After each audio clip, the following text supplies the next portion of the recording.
네, 우리 희영자매 성찬 쉐어링 감사드립니다. 정말 여러 도시를 돌아다니면서 생활하는 게 사실 쉽지는 않은데 그걸 이렇게 의미를 부여하고 또 영적으로 승화시키는 그런 모습이 참 인상적이었던 것 같습니다.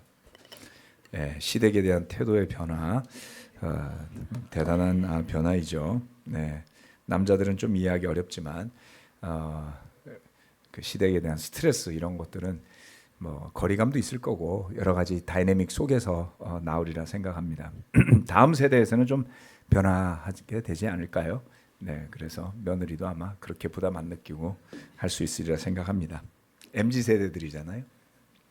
자, 오늘 설교 말씀은 내리막 인생인가 오르막 인생인가. 제가 그저께 이제 산책을 쭉 하다가 기도하면서 길을 터덜 내려가면서 이제 인생이 내리막인 건가? 이런 생각을 잠시 해봤습니다. 여러분은 어떠세요? 여러분은 오르막 인생을 살고 있습니까? 아니면 이젠 좀 내리막이지 이렇게 생각하십니까? 그래서 흔히 인생의 정점을 찍고 나서 우리 몸이 점점 약해지고 노쇠하기 때문에 우리는 내리막이다 이렇게 흔히들 생각을 하는 것 같습니다. 여러분이 사진을 보면 이게 내리막일까요? 오르막일까요? 참 알기 힘들죠. 네, 저 뒤에는 오르막이 있고요. 네, 청도에 있는 주황산입니다. 청도 주황산 대부분들 못 가보셨죠? 네, 청도 사과도 맛있고요. 가보시면 산도 아주 멋집니다. 저 계곡은 정말 걸어 들어가 볼 만한 곳인 것 같아요. 정말 잘 보지 않으면 나이가 들어갈수록 인생 최고의 시간 다 보내고 이제 내 인생 찌꺼기만 남았나 이렇게 생각을 하게 되면 우울하지 않겠습니까? 물리적으로 보면 그 말은 틀린 말은 아니에요. 아무리 콜라겐을 먹고 바르고 해도 노화를 되돌이키기는 어렵습니다. 여러분 제가 싱가포르 살 적에 놀랐던 게 제비즙이라는 거를 그 화교들이 먹거든요. 그래가지고 우리나라 제비즙은 즙으로 돼 있잖아요. 뭐 흙하고 똥하고 막 이런 걸로. 그래서 제비즙을 어떻게 먹어? 그랬더니 그 제비는 바닷가 동굴에 사는 제비들이에요. 그래서 그 제비들이 미역이나 이런 것들을 먹고 소화시켜서 완전한 콜라겐 덩어리로 만든 제비즙을 이야기하는 겁니다. 그래서 굉장히 비싸다는 거예요. 그래서 그걸 먹는다라는 거죠. 그거를 무슨 디저트처럼 먹습니다. 뭐 수프를 해서 먹거나. 먹어봤는데 뭐 별로 제 피부가 달라진 건 없는 것 같아요. 차라리 살 빼고 운동하는 게 훨씬 피부 관리에는 도움이 되는 것 같습니다. 그렇죠? 젊은 시절에 막 정말 샤프했던 그 기억력 이런 거 그립지 않습니까? 좀 흐리멍덩해지는 것 같아요. 제가 어제 저녁에 우리 가족들 다 모여가지고 보드 게임을 했는데 산수를 자꾸 틀리는 거예요. 네, 대충 제가 뭐 하긴 하지만 참 그래서 어떻게 수학 공부를 했는지 정말 신기할 정도로 젊은 시절에 그 맑고 탱탱한 피부 돌아올 리가 만무하고요. 흐릿해진 기억력 이거 뭐 노력한다고 좋아질 리가 약 좀 먹어야 될 것 같습니다. 물론 제가 일전에 지덕체에서 말씀드렸다시피 운동이나 자기 관리를 통해서 노년이라 할지라도 충분히 활동적이고 변함없는 삶을 이어갈 수 있는 길이 있습니다. 그러나 물리적인 한계는 분명히 존재하겠죠.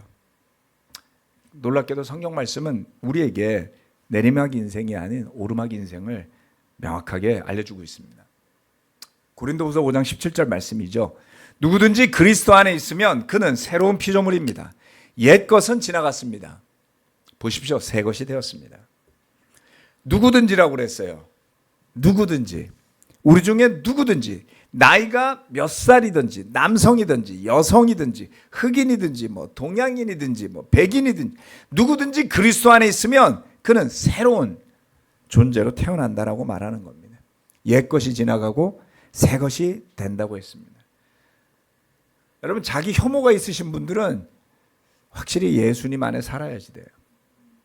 자기를 용서하기 힘들고 자기의 그 답답한 모습, 뭐 때문에 그랬건, 여러분이 태어나면서부터 그랬건, 주변이 그렇게 만들었건, 부모가 여러분을 그렇게 만들었건, 어찌 됐건 자기가 마음에 안 드시는 분들은 이 말씀을 붙잡고 살아야 됩니다. 그 옛것이 지나고 새 것이 되는 길이 복음 안에 있고 그리스도 예수 안에 있기 때문에 그런 것입니다.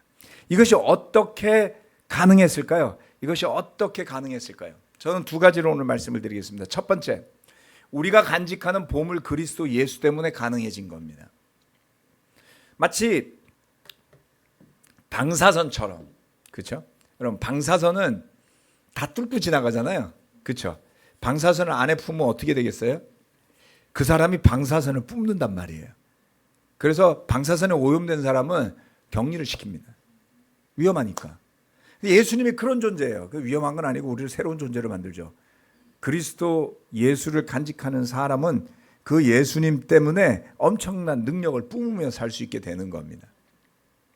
괜찮은데요. 네. 방사능은 품으면 안 되지만 예수님은 품어야 합니다. 고린도후서 4장 7절 말씀. 우리는 이 보물을 질그릇에 간직하고 있습니다. 이 엄청난 능력은 하나님에게서 나는 것이지 우리에게 나는 것이 아닙니다. 여러분, 우리 자신이 누굽니까? 네. 그리스도 예수를 보유한 사람들이라는 것이에요. 우리가 가지는 영적인 가치나 존재감은 우리 자신에게서 비롯되지 않습니다. 네. 여러분, 생각해 보세요. 우리나라가 지금 전 세계에서 가장 출산율이 낮은 나라잖아요. 2000년대 초중반에 학자 중에 어떤 사람이 대한민국은 소멸할 나라라고 이야기를 했어요. 그리고 나서 한 10여 년이 지나면서 나온 이야기들이 헬조선 같은 단어들이 나왔고요. 네. 그리고 출산율이 0.74인가 뭐 이렇게 떨어졌습니다. 빠른 속도로 아이들이 줄어들고 있죠. 여러분, 옛날에는 학교 가면 우리 시절에는 초등학교도 오전반, 오후반 막 이런 거 있었잖아요. 그렇죠? 수업 가면 60명이었던가 70명이었던가 70명 아니었나요? 야, 제가 70명. 중학교도 그렇고 고등학교도 그렇고 한 반 친구들을 다 기억한 적이 없어요. 여러분, 1년 동안에 70명을 어떻게 사깁니까? 그렇지 않아요? 고등학교 동창 앞뒤로 제 앞에 앉았던 애, 뒤에 앉았던 애, 옆에 앉았던 애, 뭐 요 정도 한 5명 생각나요. 네. 사람 너무 많았습니다. 제가 다녔던 서울고는 20반이었고요. 한 학년이 1200명이었어요. 미친 거 아닙니까? 요즘 생각해 보면. 그런 편 쓰면 안 되나요? 죄송합니다. 제가 MZ들하고 하도 어울리다 보니까 이런 핑계로 살짝 넘어가고. 한 학년에 1200명이요. 3600명이 득식을 거리는 학교를 다녔어요. 그런데 우리나라의 젊은이들은 우리나라를 헬조선이라고 불렀어요. 한동안. 지금 요즘도 그 이야기 하나요? 이제 헬조선을 넘어섰나요? 네. 왜냐하면 유치원 때부터 대학에 갈 때까지, 그리고 취업에 이르기까지, 그리고 직장을 다니면서까지 너무 어려서부터 경쟁하는 거예요. 제가 예전에 일본에서 귀국한 지 얼마 안 됐을 때 금호동에 있는 두산 아파트에 살고 있을 적이에요. 충격적이었어요. 밤 10시 반이나 됐을까? 초등학생이 요만한 애가 가방을 메고 그때 집으로 들어오는 거예요. 제가 물어봤어요. 넌 어디 갔다 오니 이 시간에? 영어학원이요. 아니, 영어를 뭐 얼마나 잘하겠다고 이때부터 밤 10시까지 학원을 보낸단 말이에요? 여러분, 그때가 한 3년, 4년도예요. 그 어린애는 지금 벌써 20년이 지났으니까 나이 한 30살 되지 않았을까요? 너무 피곤하겠다라는 겁니다. 너무나 어릴 때부터 너무나 긴 시간 경쟁하면서 살면서 나 자신의 가치를 높이려고 내 안에 보물이 없는 거예요. 스펙을 쌓으려고. 스펙? 저는 정말 스펙이 안 좋습니다. 자격증 가진 거 운전면허증하고 태권도 단증하고 뭐 이런 거밖에 없고요. 스펙이 어디 있습니까? 예, 그 남들이 한다는 토익 시험도 저는 한번 본 적이 없습니다. 그런데 그 스펙을 쌓기 위해 노력하는 학생들을 보면 기가 막힙니다. 어느덧 시간이 흘러서 제 아들들이 중학교를 가기 시작을 했습니다. 정말 공부를 안 하길래 공부 좀 하지 그러냐 싶어서 시험 문제를 한번 봤어요. 중2 때. 예전에 제가 한번 이거 설명드린 적이 있는데 잠실 중학교를 다녔었는데요. 중2 영어 시험 문제지를 보고서 중간고사 시험 문제지인데 제가 두 문제를 풀 수가 없었어요. 제가 2001년에 귀국하고 나서 수능 영어 시험 문제를 보니까 아니 영어가 왜 이렇게 쉬워졌지? 제 실력이 올라간 건가요? 50개 다 맞았어요. 그냥 쓱쓱쓱. 중학교 2학년 시험 문제 2개를 못 풀겠더라고요. 이게 뭐지? 학교의 시험 문제가 변별력을 만든다는 핑계로 아이들을 괴롭히는구나 싶었어요. 이거는 공부하라고 만든 시험지가 아니잖아요. 그렇죠? 그래서 하지 말라고 그랬어요. 그랬더니 진짜로 안 하더라고요.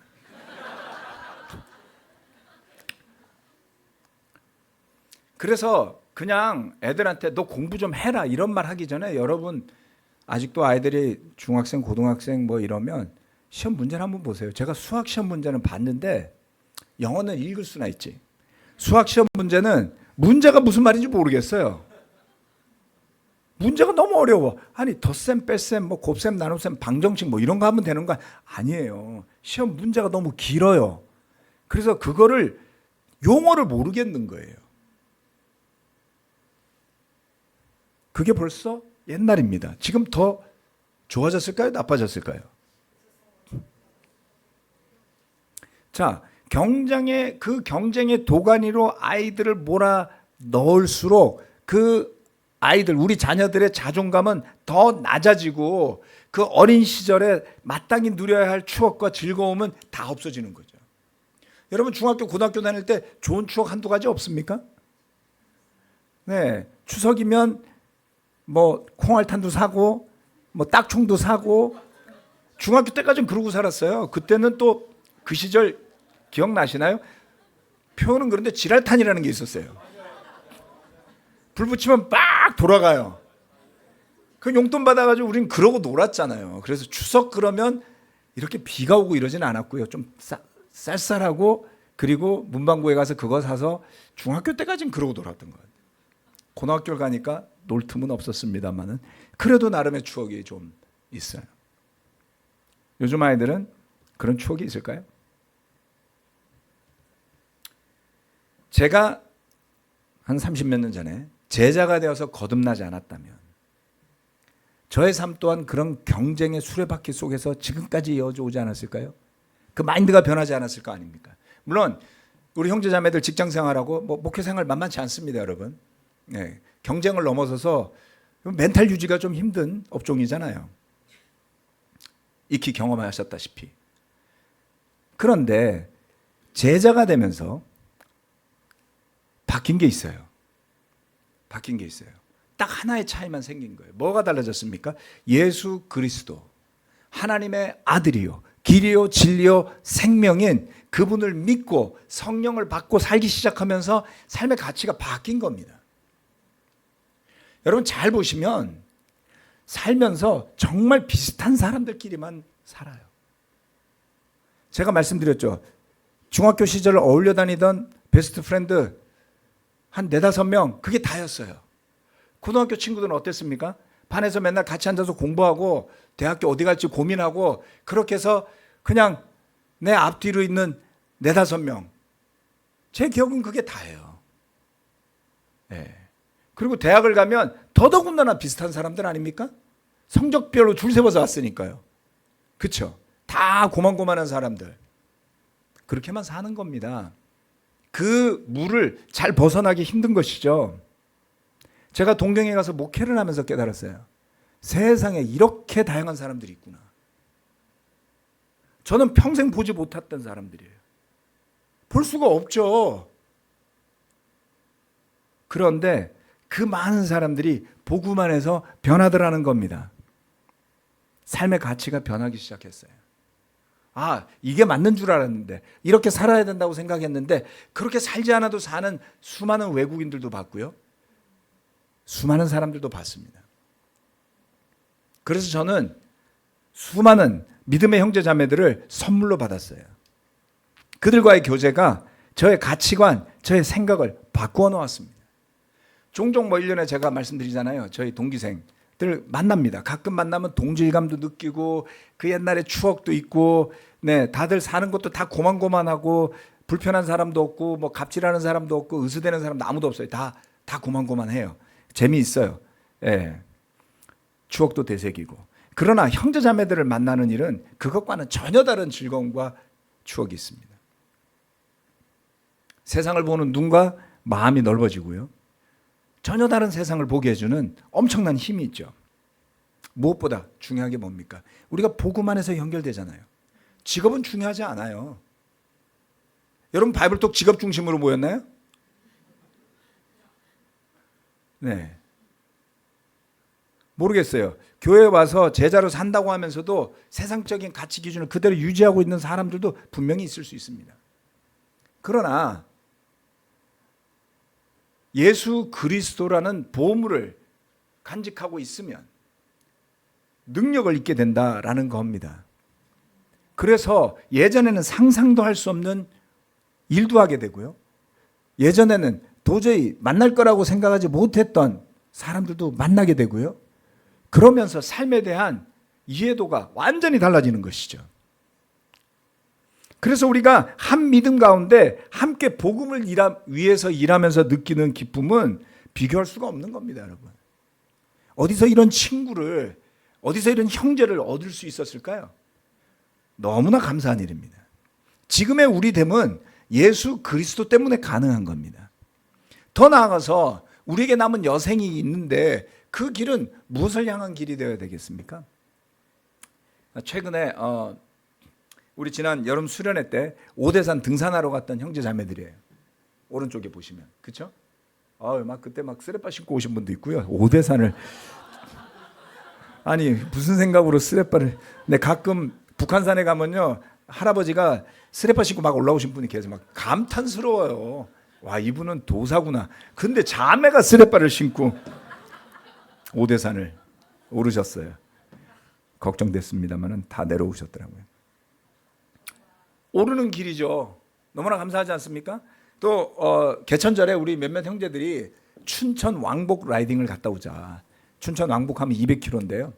형편에 맞게 200km로 왕복하신 분도 있고요. 저는 그날 처갓집 일정 때문에 중간에 다시 돌아왔지만 또 몇몇 형제들은 지혜롭게 기차도 타고 왔다 갔다 하면서 아무튼 춘천 라이딩을 마쳤단 말이에요. 이분들이 다 50대 중후반이잖아요. 젊은 사람들이 아니에요. 그런데 기쁘게 감사하게 주님을 찬양하면서 함께 오대산도 오르고 춘천도 다녀옵니다. 무엇 때문에 우리가 이런 만남이 가능했을까요? 어떤 이익을 탐하는 것도 아니고 뭐 동호회에서 인정을 받으려고 하는 것도 아니고 경쟁을 하는 것도 아니고 비교를 하는 것도 아니고 그저 만나서 함께 대화하고 운동하고 때로는 기도하고 음식을 나누는 그 교제가 우리가 간직하는 보물 예수 그리스도 때문에 가능한 겁니다. 그래서 우리는 내리막 인생이 아닌 오르막 인생을 살 수 있는 겁니다. 두 번째는 겉사람뿐 아니라 속사람이 생겨났기 때문입니다. 우리가 계속 저는 그 생각이 들었어요. 길 내려가다가 이거 내리막인데 내 인생도 내리막? 근데 생각해 보니까 우리가 가는 데는 지옥이 아니잖아요. 우리는 천국을 향해서 가는 것 아닙니까? 그러니까 진정한 오르막 인생인 거죠. 운동을 많이 하셔야 갈 수 있습니다. 오르막이라서. 자, 그럴 수 있는 두 번째 이유는 우리에게 다른 존재가 생겼기 때문이에요. 고린도후서 4장 16절로부터 18절 말씀. 그러므로 우리는 낙심하지 않습니다. 우리의 겉사람은 낡아가나 우리의 속사람은 날로 새로워집니다. 지금 우리가 겪는 일시적인 가벼운 고난은 비교할 수 없을 정도로 영원하고 크나큰 영광을 우리에게 이루어 줍니다. 우리는 보이는 것을 바라보는 것이 아니라 보이지 않는 것을 바라봅니다. 보이는 것은 잠깐 있지만 보이지 않는 것은 영원하기 때문입니다. 어떻습니까? 겉사람이 있고 속사람이 있다고 그랬어요. 뭐 이원론처럼 들리지만 그런 건 아니고요. 바울은 그리스도 예수를 알고 나서 가치관이 바뀌었어요. 그에게는 또 다른 존재가 생긴 겁니다. 바울은 그것을 속사람이라고 표현을 했어요. 하나님의 법을 따르는 사람, 육신의 법을 따르는 사람, 이렇게 로마서에서 이야기하잖아요. 그렇죠? 바울은 자기 안에 두 존재가 있음을 알았어요. 여러분 이거 모르면 실수합니다. 두 존재가 있단 말이에요. 나는 예수님을 믿고 거듭났으니까 나는 그냥 통합된 존재로서 늘 오라. 아니에요. 겉사람이 있고 속사람이 있는 겁니다. 무엇이 더 강한지에 따라 이 존재는 달라질 수 있는 거죠. 겉사람, 육체를 중심으로 한 존재는 계속 낡아갑니다. 피할 길이 없어요. 그러나 우리의 속사람은 날로 새로워질 수 있다고 했습니다. 새로워진다고 했어요. 속사람, 여러분의 속사람은 새로워지고 있습니까? 제가 조금 전에 그냥 나는 그냥 나야 이렇게 생각하는 게 위험하다고 말씀드렸죠. 무슨 말이냐면 속사람과 겉사람이 구분되지 않은 사람은 자신의 신앙의 의미를 이해를 못할 가능성이 높고요. 자신의 죄성과 약함을 인정하지 않는 위선에 빠질 가능성이 높기 때문에 그렇습니다. 그것은 매우 위험해요. 왜냐하면 우리가 이렇게 예배 드리는 것조차 대단한 일이고 감사하고 축복된 일인데 그걸 너무 우습게 하는 거예요.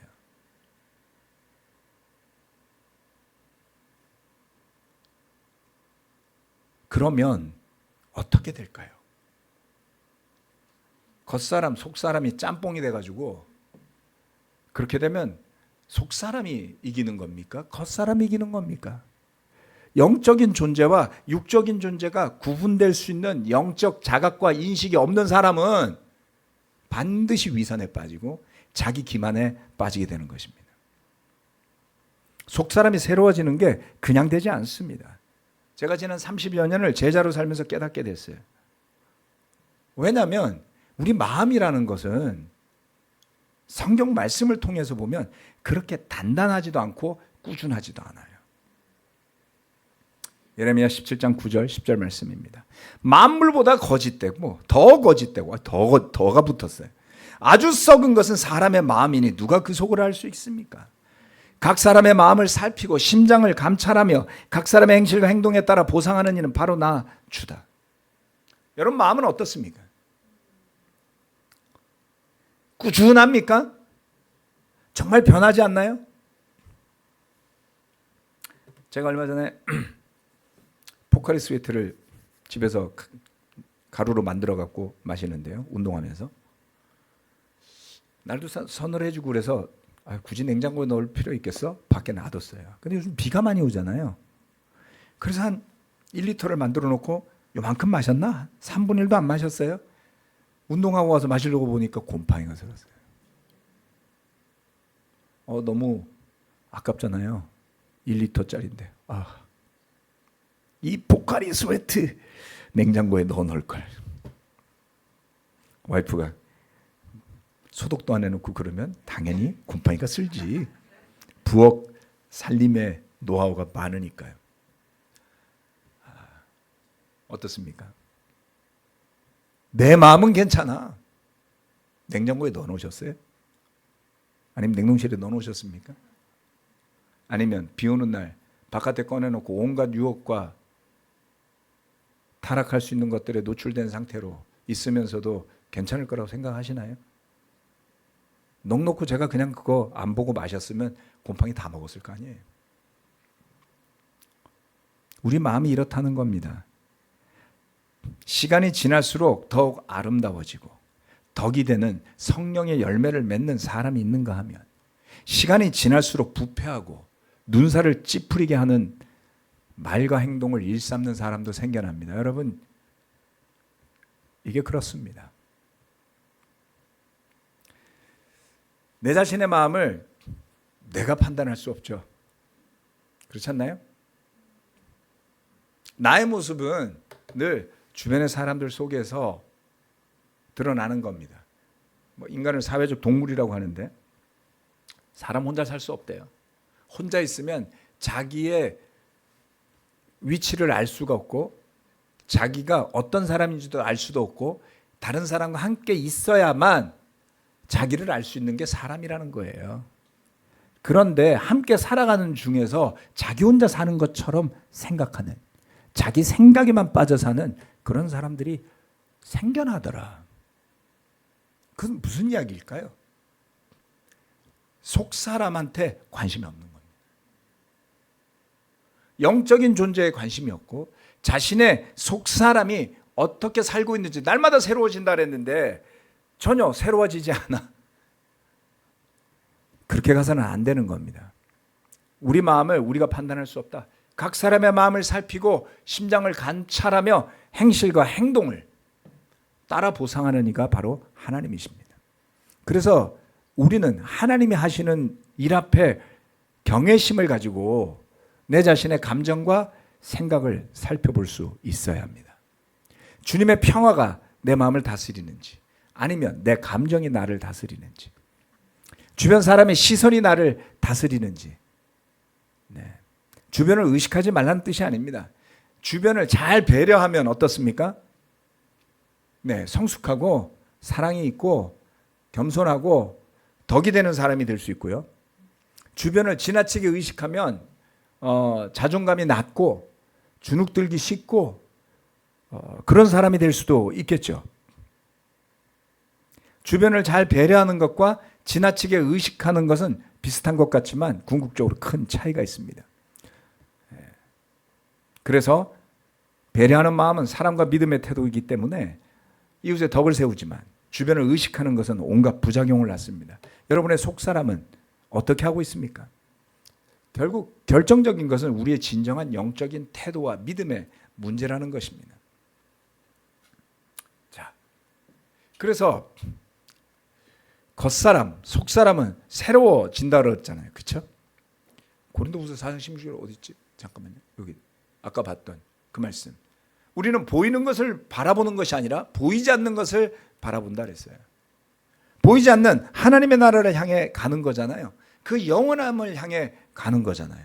그러니까 영원함의 가치와 다른 것들에 대해서 너무 많은 에너지와 감정과 열정을 쏟아부을 수 없다는 겁니다.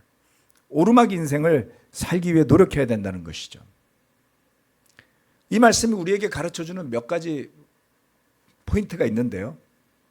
자, 16절 말씀에서 뭐라 그랬습니까? 낙심하지 않는다고 그랬죠.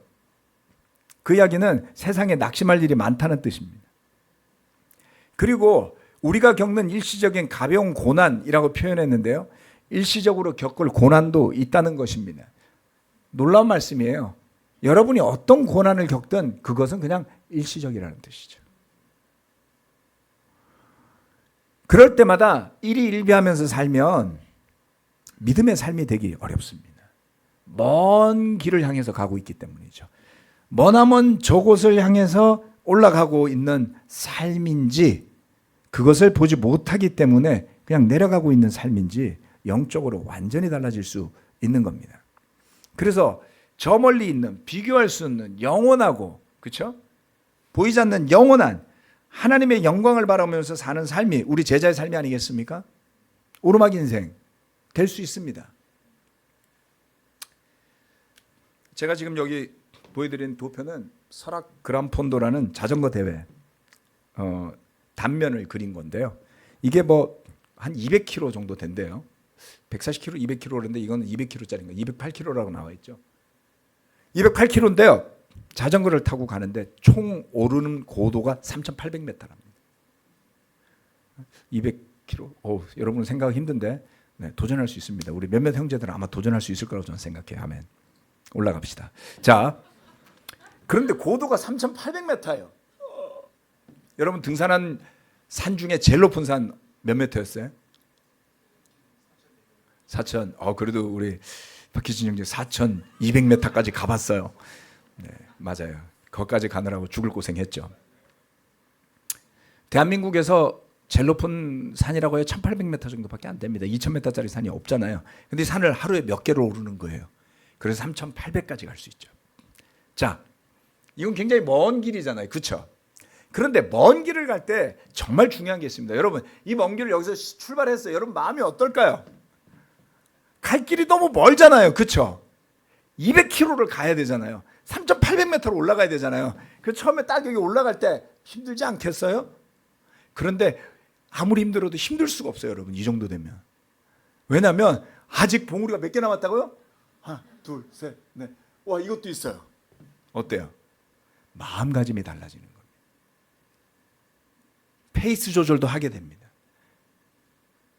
좀 컨디션 좋다고 막 달려갈 수 없어요. 아직도 멀었잖아요.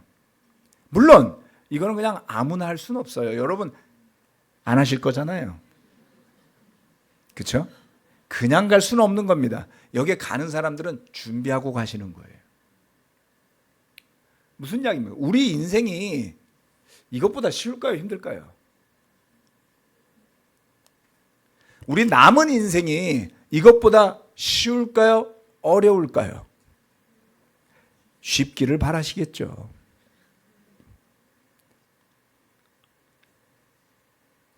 쉽기만을 바라고 가면 일시적인 가벼운 고난 앞에도 엎어질 거고요. 낙심해야 될 사소한 일에서도 부딪힐 겁니다. 여러분 언덕이 나올 겁니다. 그리고 내리막은 더 짜증나요. 왜? 계속 내려갈 게 아니라 다시 올라가야 되는 걸 알기 때문에 등산하면서 제일 짜증나는 길이 내리막이에요. 안 나왔으면 좋겠다. 아예 하산할 땐 모르겠지만 준비하고 가야 됩니다. 욕심 부리고 갈 수 없습니다. 하늘나라를 향해 가는 오르막길, 오르막 인생, 이 우리 앞에 있음을 기억합시다. 그리고 겉사람은 어쩔 수 없지만 우리의 속사람은 주님의 모습으로 복음의 가치대로 더 놀랍게 변하고 예수님의 모습으로 될 수 있음을 기억합시다. 기도하고 마치겠습니다.